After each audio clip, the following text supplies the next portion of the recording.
कि आखिर अल्लाह हलाकू और चंगेज खान जैसे जालिम मुसलमानों पर कब मुसल्लत करता है और क्यों मुसल्लत करता है।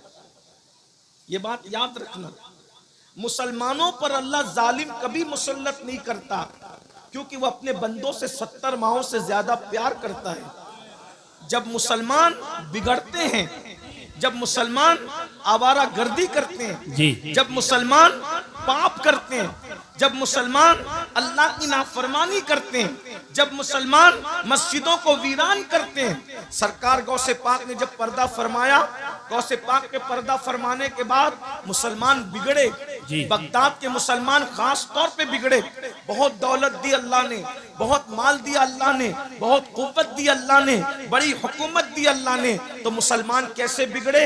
अल्लाह को छोड़ा, उसके रसूल को छोड़ा, कुरान को छोड़ा, दीन को छोड़ा।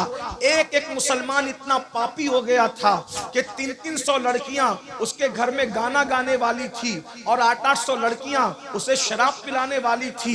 मुसलमान सोते थे तो सराने शराब के मटके रख कर के सोते थे, अय्याशियां करते थे, आवारगी करते थे। अच्छी तरह याद रखना मुसलमानों, जब तुम अल्लाह के साथ बगावत करते हो तो अल्लाह की तलवार उठती है। और अल्लाह की तलवार कैसे उठती है, अल्लाह तुम पर जालिम मुसल्लत करता है। नाम उनका हलाकू हो, चंगेज हो, लेकिन किरदार सबका एक ही होता है। नाम बदलते रहेंगे लेकिन किरदार वही रहेगा। जब तुम बद किरदार बनोगे तो अल्लाह तुम पर जालिम मुसल्लत करेगा। और अल्लाह हो अकबर, जब अल्लाह किसी कौम पर फिस्क व फुजूर की वजह से जालिम मुसल्लत करता है, उस वक्त जब मुसलमान दुआ करते हैं तो अल्लाह उनकी दुआओं को भी कबूल नहीं करता। आज आप कह रहे हैं फिलिस्तीन में ये हो रहा है, वहां वो हो रहा है, वहां वो हो रहा है, वहां वो हो रहा है, हर जगह तुम पे जुल्म हो रहा है। मैं इस वक्त तो जालिमों को कुछ नहीं कहूंगा, लेकिन तुमसे कहता हूं, बताओ क्या हलाकू और चंगेज के दौर के मुसलमानों से हमारा हाल कुछ मुख्तलिफ है। जो वो कर रहे थे वही तो हम भी कर रहे हैं। अल्लाह हू अकबर, अल्लाह अल्लाह। पूरी पूरी जिंदगी आज का मुसलमान मस्जिद का जीना फजर में नहीं देख पाता, मस्जिद का दरवाजा नहीं देख पाता। बोलो कितने मुसलमान फजर पढ़ते हैं, अल्लाह हू अकबर। जलसों में हजारों हैं और फजर की नमाज में उंगलियों पर गिन सकते हो। ये कैफियत है मुसलमानों की। याद रखना, खाते अल्लाह का हो, रोजी अल्लाह देता है, रिस्क अल्लाह देता है। अल्लाह के साथ बगावत करते हो, वो कुव्वत वाला है, कुव्वत वाला। जब उसके गजब को कोई चैलेंज करता है तो फिर वो तुम पर जालिम, ऐसे जालिम और अल्लाह अकबर ऐसे बेमुरब्बत और सख्त दिल जालिम को मुसल्लत करता है कि फिर वो तुम पर रहम नहीं करते। लोग रहम की भीख मांगते हैं मगर वो रहम नहीं करते, क्योंकि अल्लाह जालिमों को मुसल्लत करता है। अल्लाह अकबर। मुझे बताओ, नमाज पर जुल्म करने वालों तुम पर जुल्म नहीं होगा, कुरान पर जुल्म करने वालों तुम पर जुल्म नहीं होगा, दीन पर जुल्म करने वालों तुम पर जुल्म नहीं होगा। अल्लाह अकबर। इमाम हुसैन से मोहब्बत की बात करते हो, मौला हुसैन ने करबला में दीन के लिए पूरा घराना लुटाया। क्या कहते हैं घराने को?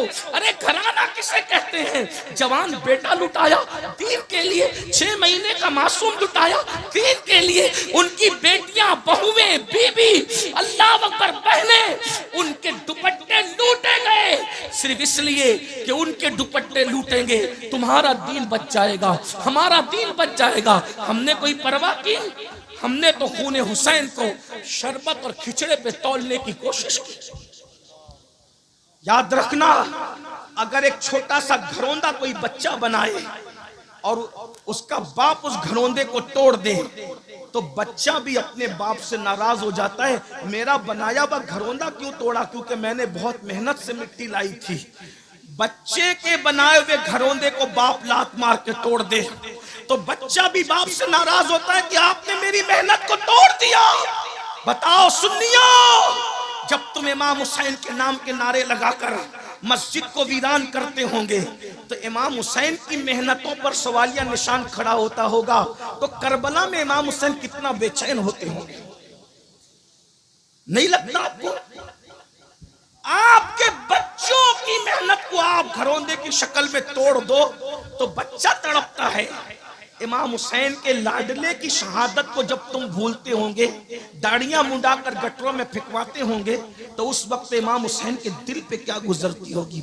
18 साल का कड़ियल बेटा मैंने इसीलिए कुर्बान किया था, और जो इमाम हुसैन को तड़पाएगा करबला की जमीन पर, तो क्या वो नहीं तड़पेंगे दुनिया में?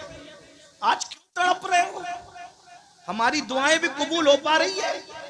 सब दुआ कर रहे हैं, सलीम मियां से लेके अमीनुल कादरी तक, कुतुब अब्दाल सब दुआ कर रहे हैं, फिलिस्तीन पे मदद नाजिल कर। मदद आ रही है? मदद बताओ, कहीं आ रही है मदद?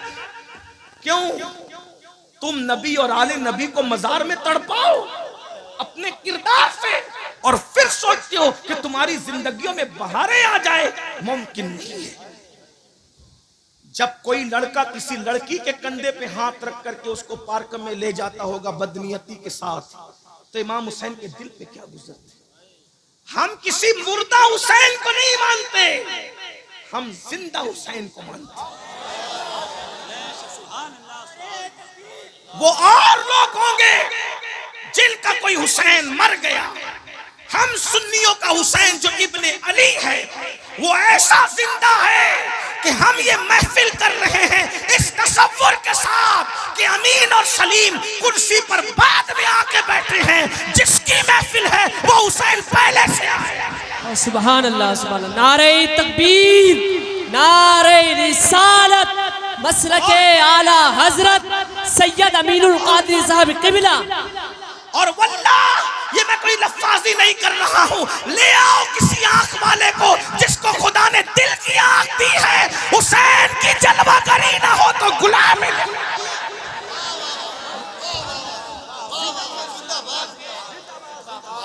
अरे जब उनके बेटों के बेटों के बेटों का बेटा एक वक्त में 70 मुरीदों के घर जा सकता है, तो फिर इमाम हुसैन इस जैसी कितनी महफिलों में आ सकते हैं।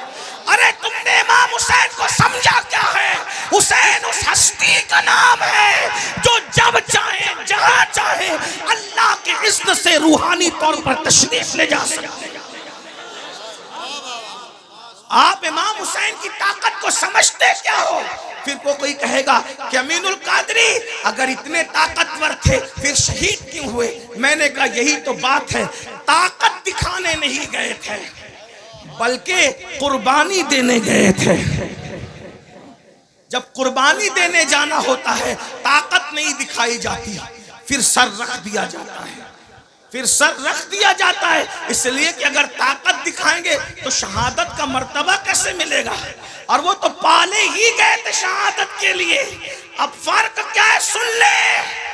एक सैयद वो है जिसे इमाम हुसैन कहते हैं, वो कुर्बानी देने गए थे, और एक सैयद वो है जो ताकत दिखाने आया था। दोनों में फर्क देखो। ताकत दिखाने वाला सैयद पूरे अना सागर को कटोरे में समेट कर बताता है देख मेरी ताकत कितनी है, और इस्तिकामत दिखाने वाला सैयद पूरा घर लुटा करके कहता है कि देख मेरी कुर्बानियों के जज्बात।